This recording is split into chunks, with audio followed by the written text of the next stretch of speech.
All right. It's What's Pissing You Off Wednesday here at the McTaggart Attack podcast for March 17th, 2021, St. Patty's Day. What happens with What's Pissing You Off Wednesday is I react to stuff that's pissing you off, and I've garnered this information from Twitter and Facebook. Uh, So follow me on Twitter or any social media at McTaggart Attack, or find me on Facebook, Kevin McTaggart, or email me, McTaggartAttack@gmail.com, with your um, with whatever's pissing you off, and I will react to it on What's Pissing You Off Wednesday. I say react to it because I will probably get mad for you, but at the same time, I may react depending on how awful your take is, whatever your suggestion is. Because some of you people just like post stupid suggestions, and I have to react to how stupid your suggestions are. So let's start. This is one entry from Donna Davis on Twitter last week. She said, "Shoot, I missed the deadline, but I'll tell you anyway. I'm pissed because my hubby invited me on his work trip to Hawaii, and there's rain in the forecast every single day. Haven't seen the sun since I set foot in Honolulu." How awful for you. Must be such a shame to go to Hawaii and have it rain every day. How nice of you to get to go on a vacation that you probably don't even have to fucking pay for. Good for you, Donna. I feel so bad for you that you're in Hawaii. Let me tell you something. Hawaii, when it's raining, is still better than Vermont in the snow. It's still better than Vermont in wintertime. I would rather go to Hawaii when it's raining than be stuck dealing with winter, cold temperatures. I walk in 30-degree weather. I would rather be in Hawaii when it's raining. So, as you alluded to in your tweet, I'm going to play the smallest violin for you. I'm so sorry about your terrible problems with going on a vacation to Hawaii when it's raining. Thanks for the suggestion. Let's get to some more here on the Twitter. Cat McFeline, that's a funny name. I like that. That's good. That the people who helped stoke the insurrection and are still in Congress were able to vote on the impeachment of the guy that started it, who they supported. Yeah, that pisses me off. It's sort of like, yeah, it's sort of like the rapists, get to vote whether or not they're guilty for raping someone, basically, or the burglars, you know, you know, they get to vote on whether they're guilty or innocent. It's just infuriating that was allowed to happen. Like, I mean, I guess impeachment isn't like the final straw. I have hope that there will be some sort of legal action sometime within the next couple months against these people. I hope that the investigation is still ongoing and that some people in Congress do get arrested for their part in the insurrection of the Capitol building. I'm looking at you, whatever that female representative, the wacky female representative. No, not Marjorie Taylor Greene. The other one, Stobel something. The one who talks really loud from Colorado. What the fuck is your name? But you know who I'm talking about. She put the one who led them on a tour of the Capitol illegally the day before the insurrection. She should be arrested. And Ted Cruz, and Hawley, and Marjorie Taylor Greene. They probably all had some sort of fucking part in it. And Trump, and Donnie Jr., and Giuliani. trial by combat. And then they storm the Capitol after you say trial by combat. What the fuck? Thanks for the suggestion. Mr. Savage on Twitter, why do they make it so hard to piss in the sink? Because that's what the toilet's for. If the sink is too high for you to pee in it, maybe you shouldn't.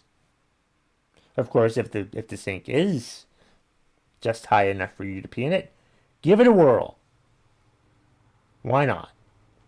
But if you're too lazy to make it to the toilet to pee,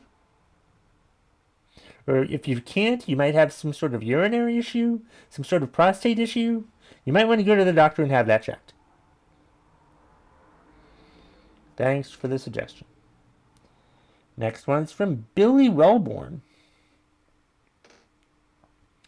I bought the first year of the Destiny 2 Season Pass and didn't play all the downloadable content. And now they're deleting old content because the game is starting to get too big. Why would I ever reinstall it now if they're just going to keep deleting stuff I pay for? Yeah. What? Yeah. That's on you for not playing the game as much as you should have been, I guess. I don't know. I haven't really played video games in about 10 years or so. I don't. And it's so addicting. It's just so all encompassing. It'll soak your life up because there's so much shit to do in video games nowadays. All the downloadable content that you have, that they keep adding and adding and adding to these games. And then there's new games that you have to buy. Like Assassin's Creed, you get the first one and the second one and the third one. I thought they would have done after the third one. And then they kept adding on to more Assassin's Creed games. I'm like, what the fuck am I doing? And then, World of Warcraft. I played World of Warcraft, but I quit World of Warcraft in 2006 because I got tired of riding around on my horsey and not going anywhere. Maybe you should just stop playing video games since you're not being able to catch up with the downloadable content. And you might want to start refocusing your life goals if you're upset about the downloadable content of your video game going away. Maybe that's a sign that your hobby of playing video games needs to go away and you need to do something else with your life. But thank you for the suggestion. The next one is from Doug DeVal. The name Trump still in my head. Like a bad fart, it lingers. Yes, it does. Yes, it truly does. It lingers, and the media keeps talking about him, and nobody gives a shit anymore because he's nothing to us now. Except for his followers, which makes no fucking sense at all. But he's not going to be the nominee in 2024. That would be a huge failure on the Republicans' part if he's the candidate in 2024. Anyone but Trump. I'll be fine with anyone but Trump as the candidate in 2024 for the Republicans. Anybody. But can we please stop talking about Donald Trump? Because he doesn't mean anything anymore. And he's just a walking, uncontrollable shitbag. Thanks for the suggestion, Doug. Glenn K. This is pissing me off. My neighbors put this up a week ago, directly facing my house. It's a fuck Biden. A fuck Biden flag. Someone replied to him and suggested that there were a few replies to this, and I thought that was interesting. Buy a flag that says, "You lost, get over it, and face it in their direction." Yes, that's a good idea. It could cause a fight in the neighborhood, but it's a good idea because, seriously, he's been president for 50 days and you're already pissed off. I understand that, though, because, Trump pissed me off.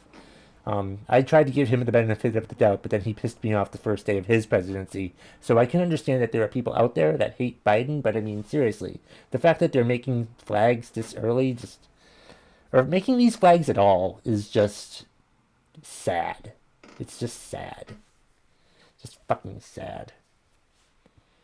It's a sad world we live in, and a divisive world we live in, but that's a great idea that they suggested that they do that. But that would piss me off too, to see that, to come out of the house every day and see a fuck Biden flag every single day. That would be aggravating on many levels. Terilyn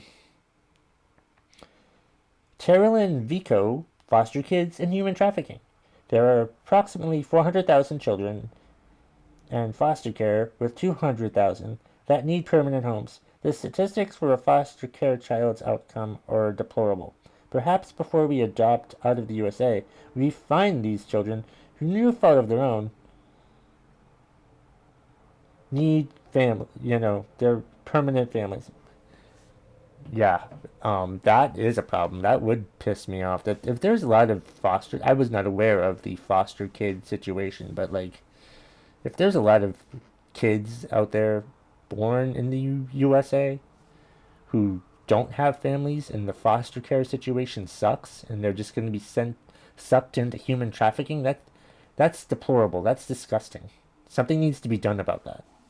So do something about that, somebody. That's terrible. That's fucking terrible. Let's see. Is that all I had for... Yeah, that's all I had for Twitter. Let's hop on over to the Facebook.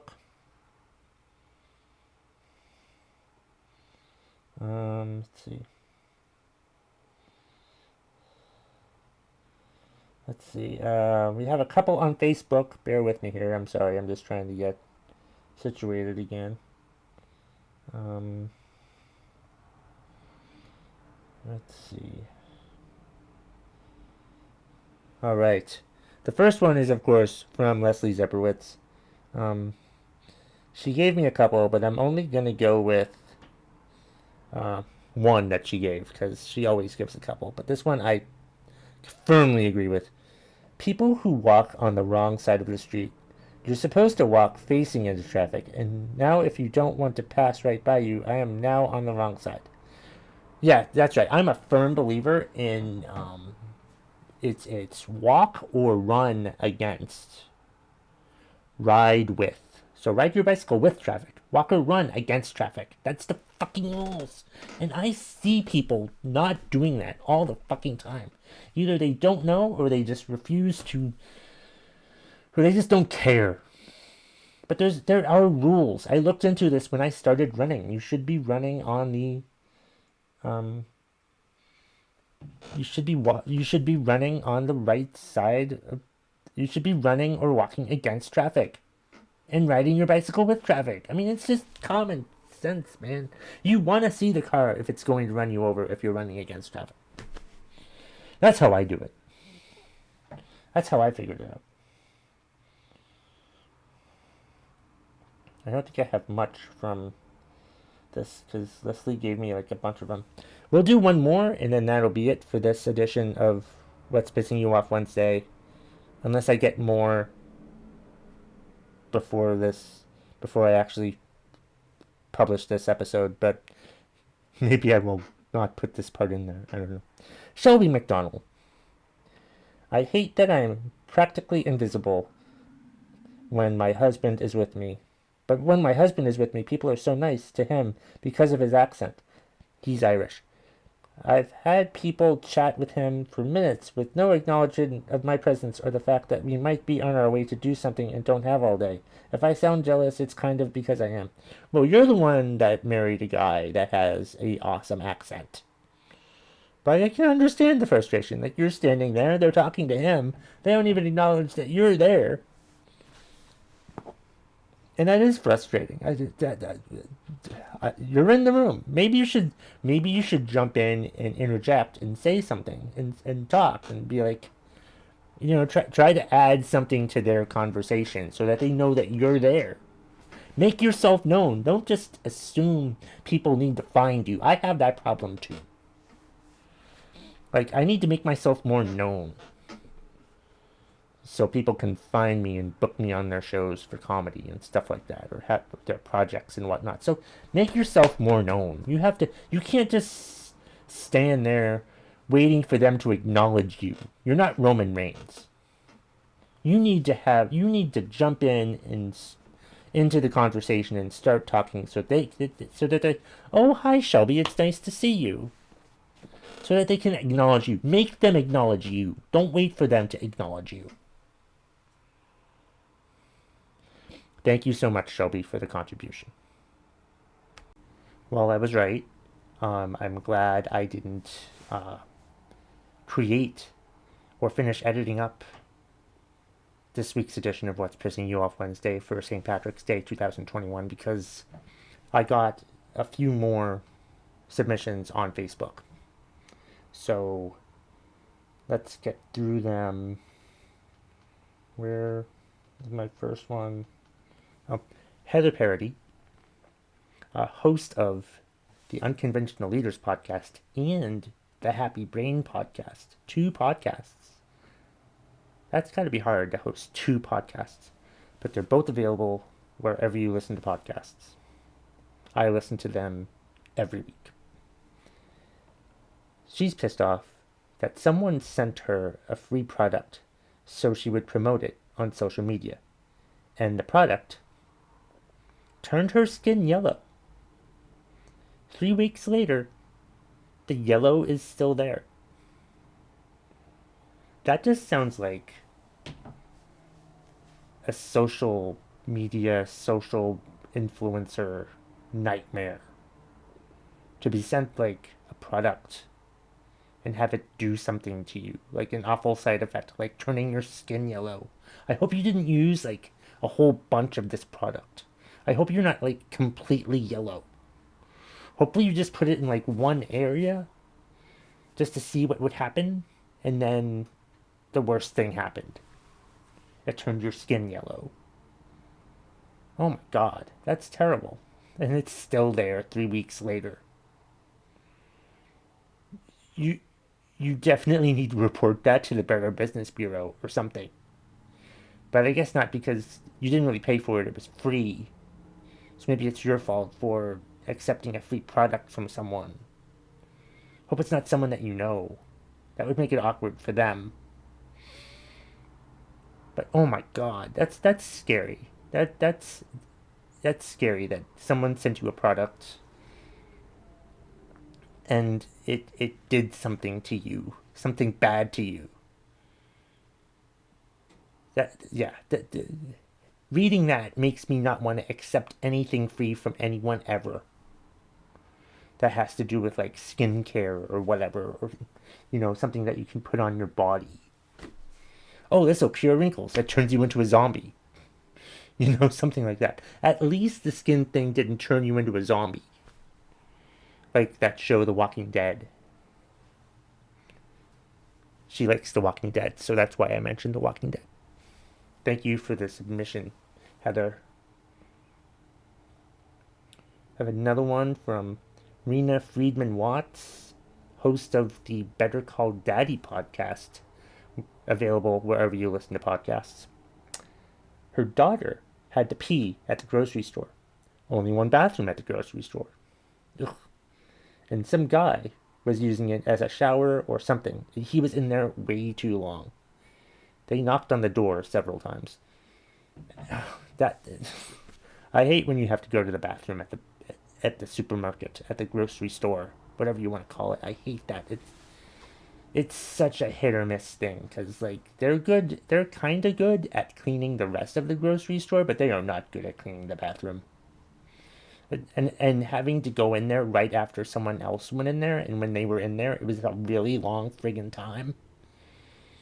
Ugh, I hope that you wiped down the toilet over and over again with toilet paper, or planted the seat down, like they do, covered the seat in toilet paper.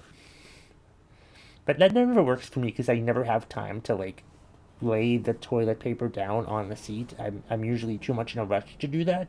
I'm lucky if I'm able to wipe down the seats, because I don't trust public restrooms, especially grocery store public restrooms. I'm glad she was able to do her business, though. But I mean, oh my god, I hate grocery store bathrooms. If I have to use a bathroom, I'm not going to go to like a grocery store bathroom. Fortunately, whenever I walk in Hanover, I go to the Hanover Inn and use the bathroom there, because hotel bathrooms are much nicer than any other bathroom, I think. So that really sucks that you had to wait so damn long. Ugh. And I have one more from Sean Keating. Daylight savings time. Yes. Daylight savings time is a pain in the ass. Like, I feel like it's been a few days since daylight saving time happened, and I'm still tired. Like, I woke up at 6 a.m. Sunday morning. I went to bed at midnight, but I only slept 5 hours. And then I slept 6 hours. I slept till 5 this morning. So, like, I had to catch up on sleep, and then I had to go to the damn dentist and come back to work. And I was too tired at the end of the workday. And I was telling a coworker, I'm like, oh, it's daylight savings time. I'm like, it wasn't really daylight savings time. It was just me not getting enough sleep. But, I mean, how how long do you get to use daylight savings time as an excuse for feeling tired? Like the entire rest of the month or the entire rest of the week? I just I'm not sure about that. Anyway, that's all I've got for suggestions finally, because I'm cutting it off. Anybody who's suggested anything after this is I'll maybe add them to next week. So thank you so much for watching and or listening to the episode today. I really appreciate it. Please be sure to let me know what you thought. And that's the bottom line. If you smell what the McTaggart Attack podcast is cooking.